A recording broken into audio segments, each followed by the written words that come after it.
Welcome to part 4 of what makes a great horror game. And yes, this is my lovely mug on the screen. I'm trying something different. So, what do I mean by unknown horror? That was the previous episode teaser. What is unknown horror? Unknown horror is the horror in games where you don't have all the information. It's the things in games where the player either only ever gets a small glimpse or never actually gets to see what it is. It's the busted open blast doors. It's the inhuman snarl you hear in the distance. It's the strange, mysterious, inhuman, bloody footprints leading in the direction you have to go. Huh. And it's the weird scribing on the walls. I don't know what's up with that. It's having just enough to let the player know that something's happening while also still leaving them in the dark. In some cases, literally, it's for the player to be left to their own imagination as to what to open the door, what left those footprints, what was that mysterious snarl in the distance, what's all that scribing on the wall, what did it, why did it happen, what's behind it. Sadly, when it comes to video games, horror or just normal in general, I can't think of any games that do this correctly. Or rather, I can't think of any games that can do this anymore. Due to the fact that there are data miners who will collect every single texture, skin, character model, sound clip, footage, concept art, just anything they can. They will take every single bit of footage and release it to the world weeks, days, months before the game's even released, just to get that click. Subnautica was a great example of this when it first came out.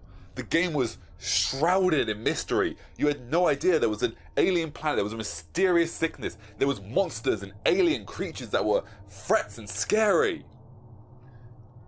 And then the data miners got their hands on it. And it just... like, it's cool to see what the concepts were in the game, but... I don't know, man. In most cases, the data miners were showing stuff from the game that was still in alpha mode. The game developers, Unknown Worlds, was still creating it, and it wasn't finished, so it didn't look as cool. And when the game was first released, back when it was still in beta, what you could do is you could use console commands to warp across the map, and you could basically warp to the end of the game where the final base was, which is freaking awesome looking.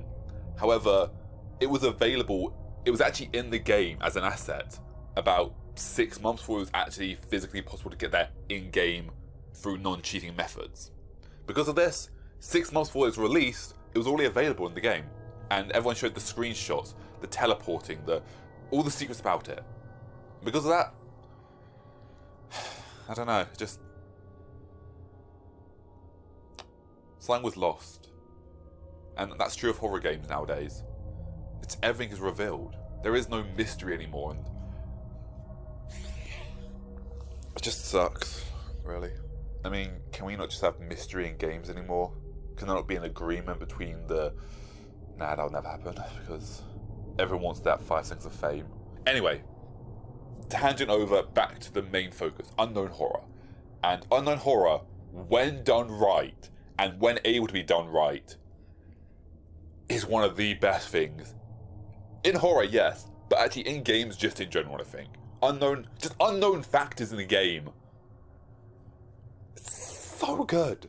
Take Stephen King's The Mist from 2007.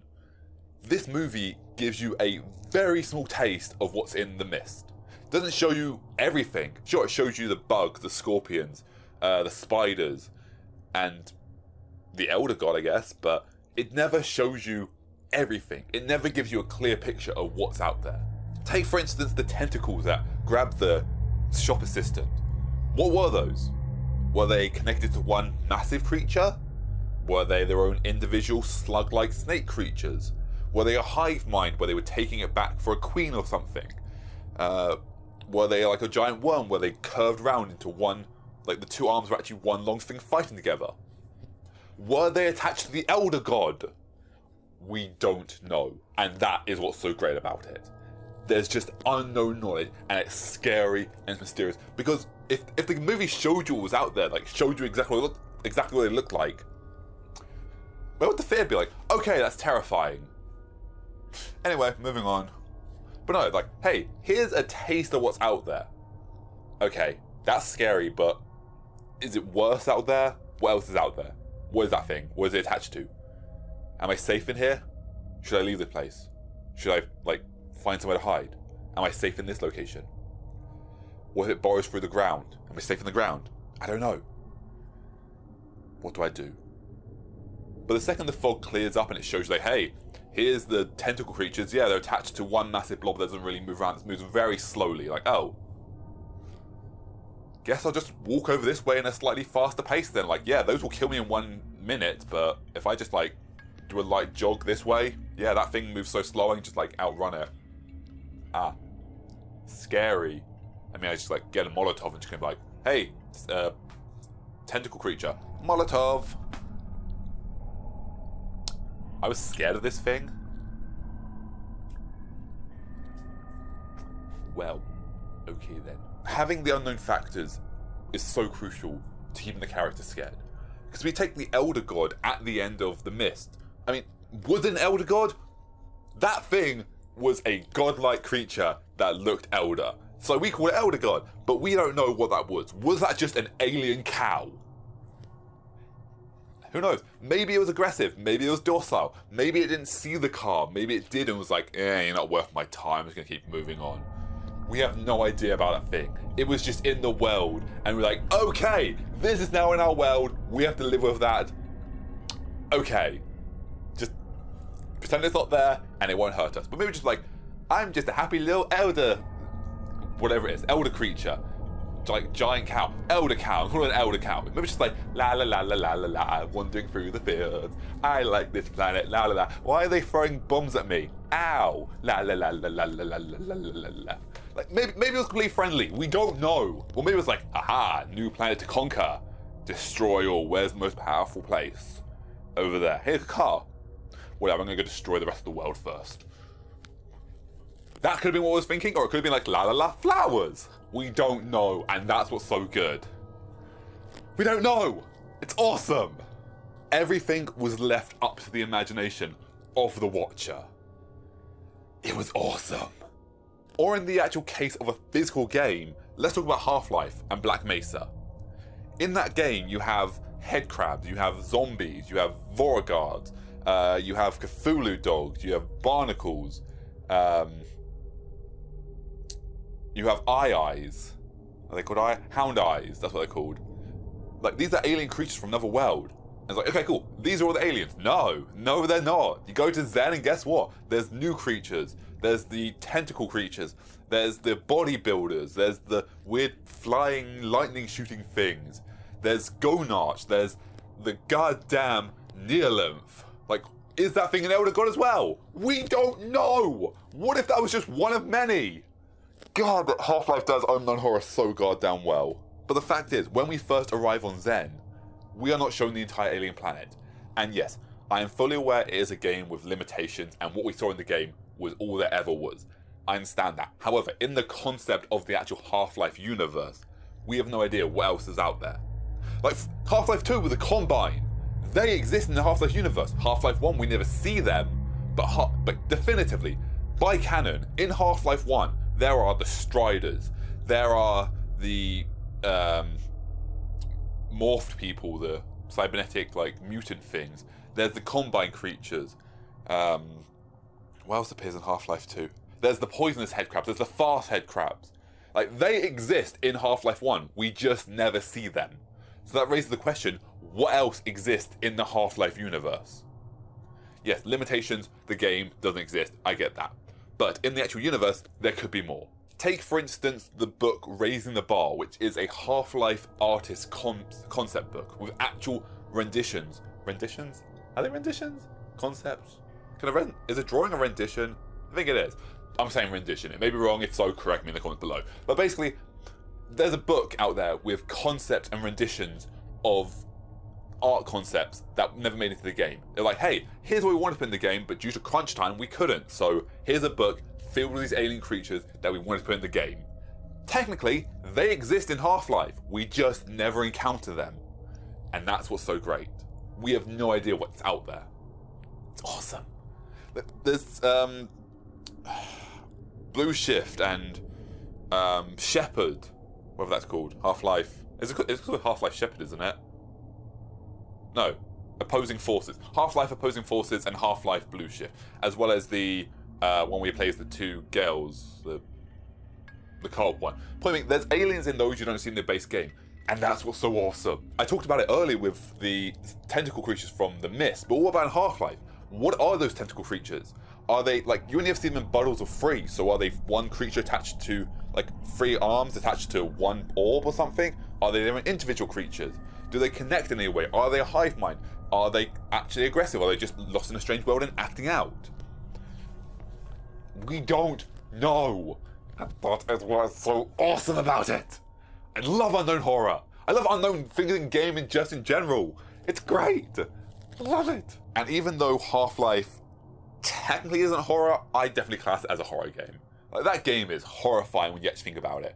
Hey, welcome to work. Hey, there's aliens, monsters, and your friends are getting their heads strewn open and trying to attack you. Hey, surviving this world filled with aliens that are trying to kill you. Hey, there's the rescuers, they're going to try and kill you as well. Hey, look, there's blood and gore and everything everywhere. If that ain't horror, I don't know what is. Half-Life is a horror game. Argue my point if you want. I'm standing by that. So, what should a game do if they want to do unknown horror? I don't have an answer to this, unfortunately. I can give an idea, but as always, like any concept I give here will just be torn apart by data miners. So here's my concept.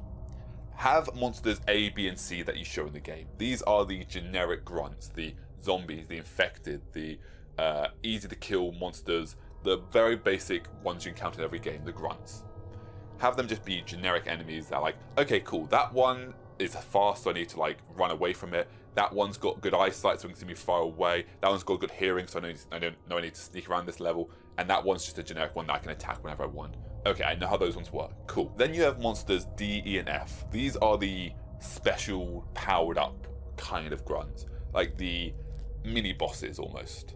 Have these monsters that you show off in the game, but never actually show off the full potential of. Have these monsters kind of like the G-Man from Half-Life. And that may sound weird, but hear me out.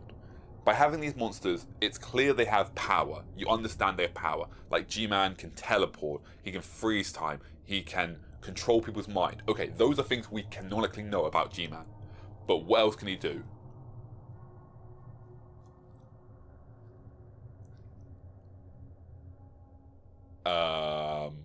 He can... Can he time travel? I think he can time travel. Can he time travel? I don't know. What else can he do? But we know what he can do, right? So he can mind control, teleport, and transport through dimensions. Is that his superpower, or is he just wearing like a suit under his thing? Does he have like a teleportation belt? What else can he do? Or in the case of actual horror games, The Evil Within and Ruvik. Like, for the majority of the game, we have no idea what his powers are.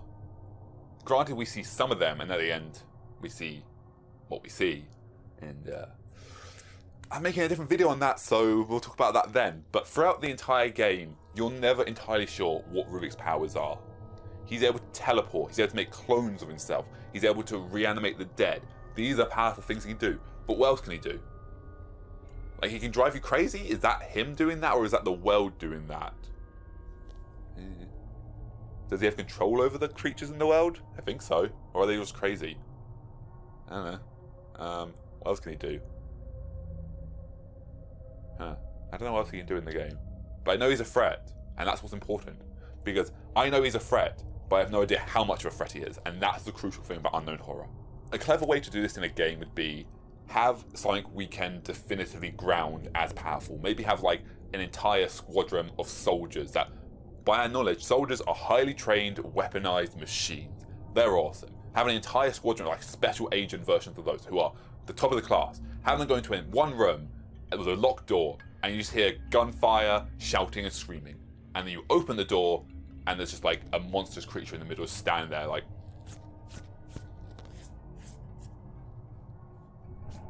covered in blood, not a single bullet on them though, like... Okay. And then they see you and they kill you, obviously. Nah, they see you and go... not worth my time, and walked off because like you are too insignificant for them. Like, time to eat.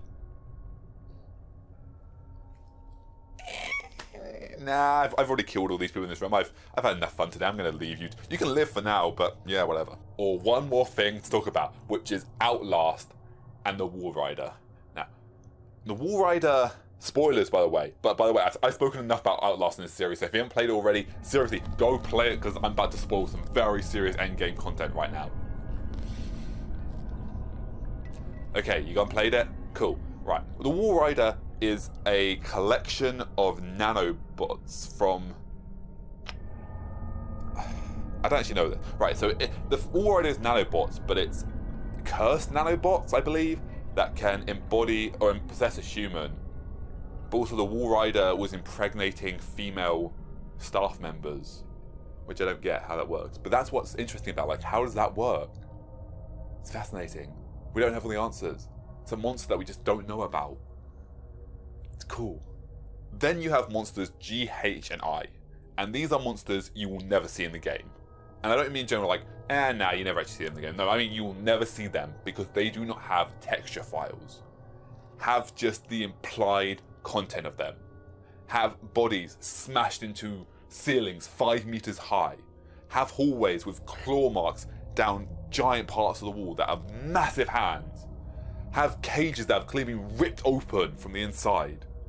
Have blast doors smashed open. Have monstrous screams heard from the distance. Have injuries on the bodies that clearly weren't made by any of the monsters you've encountered so far. Have a giant mystery that it's up to the player to decide what the hell this thing is. And hey, for the data miners, troll them. This is what you do. Include character models that are the dumbest, goofiest, silliest, most ridiculous looking creatures you can think of. Imagine Spore creature creation while drunk. Create that kind of creature and just put the texture models somewhere in one of the files. Have like a running animation or something that's like they got 5 legs and they kind of like they don't run properly. Have like a drunk titan, you know the drunk titan, the running time from Attack on Titan. I guess it's here probably, isn't it? When it like runs on the thing like that's a great thing. Yeah, imagine titans, the abnormal ones, and put those in the files. Imagine the data miners when they find those files, like, ha ha ha, you thought you would never see these creatures in the game. Well, joke's on you, I've gone into the file and the monster looks like... Really? That's the monster that's terrifying the entire building? Okay, what does the other monster look like? Okay, I'm always scared to look. What does Monster Eye look like? I'm supposed to be scared of that? That's ridiculous. And then when they actually do play the game, all they'll be imagining is, oh my god, look at the carnage of the... Wait a minute. There's a ton of dead body over there, the door's torn open, and the ceiling smashed... The creatures are smashed into the ceiling. Did this creature do that? Oh my god. I can't take this game seriously anymore. And that's on them for data mining. Just troll them. I think it's funny. I think it'd be a great idea. However, this can very easily be overdone when trying to add mystery to your game. Instead of the game having an air of mystery where you know something's going on, but you're not entirely sure, like, there was something over there, right? Was it just a shadow? Like, when I moved my mouse over there, I saw something, but when I looked back, it was gone, so there was something over there, I think. Right? Yeah. Instead of having that, the game goes too mysterious, and you don't even notice that. I talk about subtle horror later in the video, but there's a level of subtle horror, and then there's too subtle of horror, where if you're too subtle about it, the player doesn't even know there's a threat going on. They have no idea there's hostiles in the game. They don't know there's monsters. Like, you can make the coolest, craziest, creepiest, scariest looking character models you can think of. It'd be awesome. But if you had them too quietly sneak across the wall, or too quietly walk behind you, you have no idea. Like, right now, there's a monster walking behind me, isn't there? It's scary. Oh my god, but I don't know, I'm just walking this way. La la la la la la la la la la la la la la la la la la. What? La la la la la la la la la la la la la la.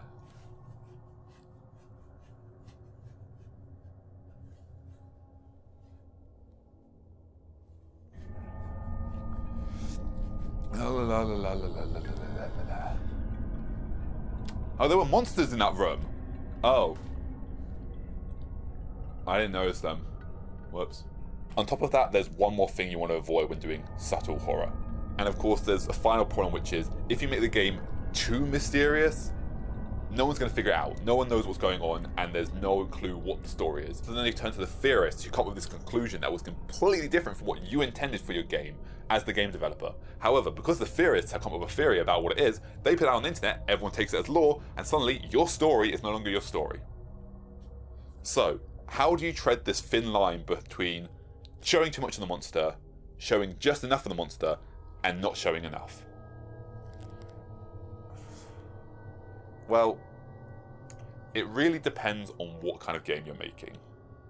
It could be that you show the monster, but never show how it came to be. Did it come from space? Did it come from an experiment? Was it a deep dive, like Earth creature? Is it a mutation? Is it a time-traveling creature? Is it from another dimension? We don't know. We just know there is a monster. How it came to be? Complete mystery.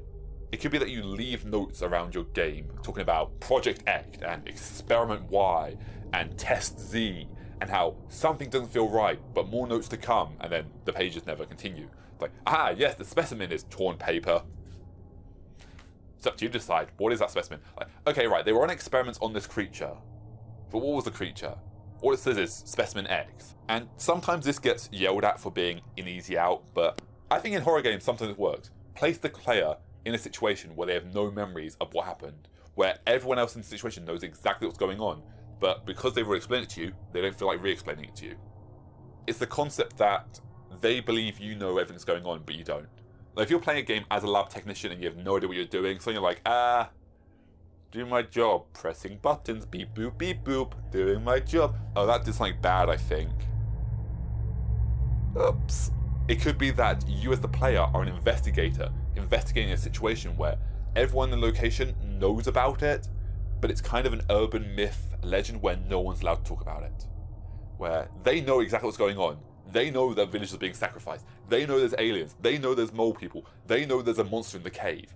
But no one's allowed to talk about it, otherwise bad things happen. So you go around trying to investigate, trying to find out the information.